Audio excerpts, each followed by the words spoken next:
بڑی آن بان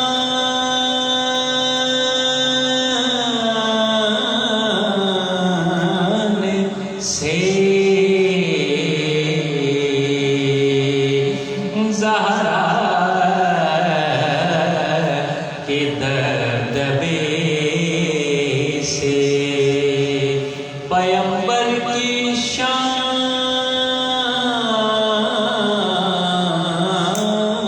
سے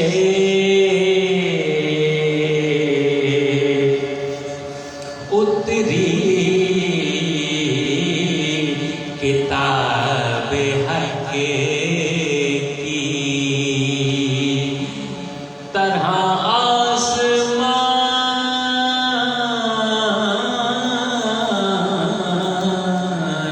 سے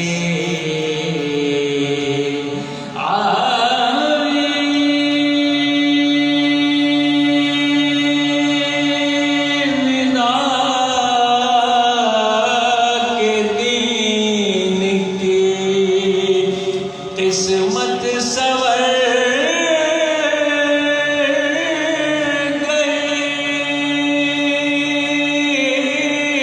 گئی قرآن کے گھر میں نہجِ بلاغہ اتر گئی اور زینب حسین کے لیے الفت کی انتہا ایک دوسرے سے زہر نہیں سکتے کبھی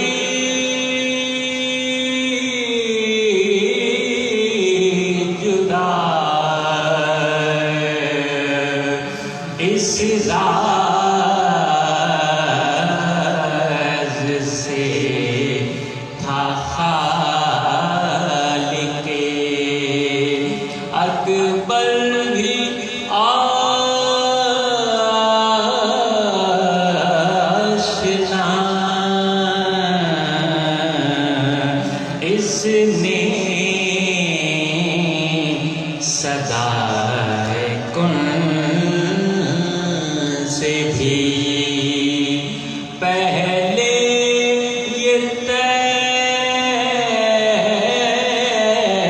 کیا نور نظر جہاں ہے وہی نور ہے ارے زینب اگر بہن ہے تو بھائی حسین ہے نور نگاہ دل برے شبر کی شکل میں آنا محمد ولی اصغر کی شکل میں نور نظر شبیہ پیمبر کی شکل میں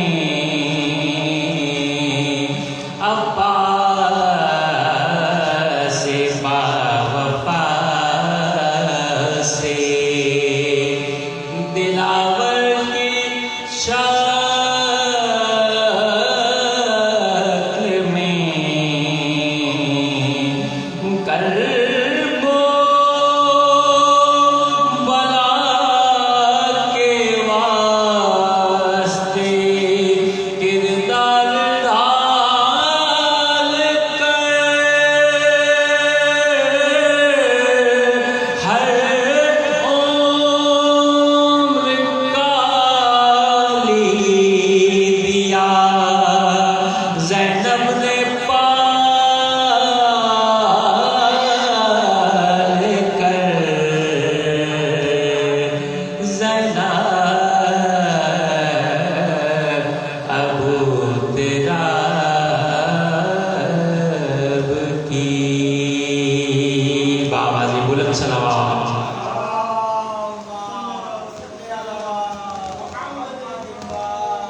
زندہ رہنے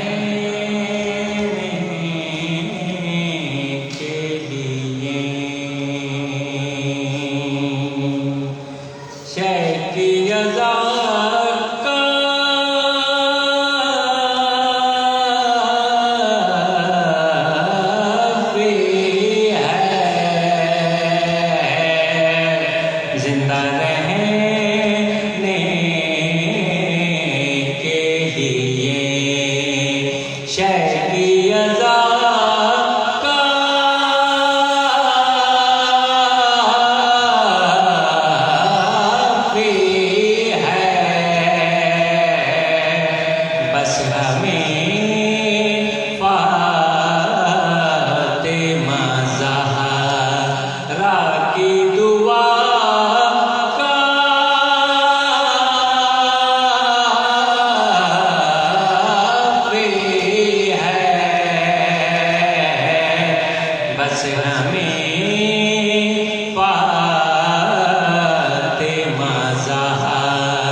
آواز بلند صلوات اللہم صلی علی محمد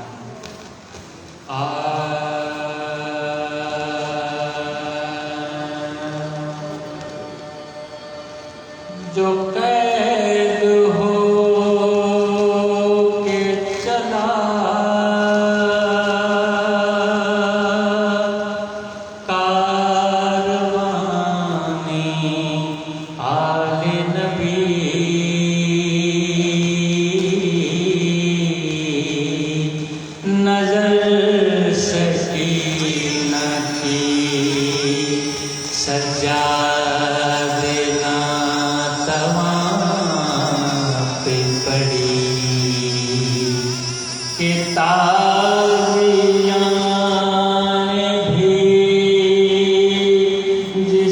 کو لگا رہے تھے شکیل،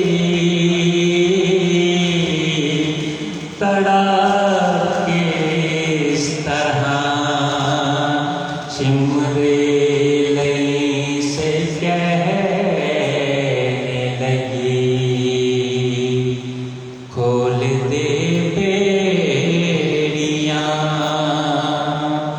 بھائی بیمار ہے، کھول دے بیڑیاں، بھائی بیمار ہے، کھول دے بیڑیاں، بھائی بیمار ہے، کھول دے بیڑیاں۔ سوچ بہر خدا یہ ہے آلے بار، سوچ بہر خدا یہ ہے آلے بار، یوں نہ دلے لگا بھائی بیمار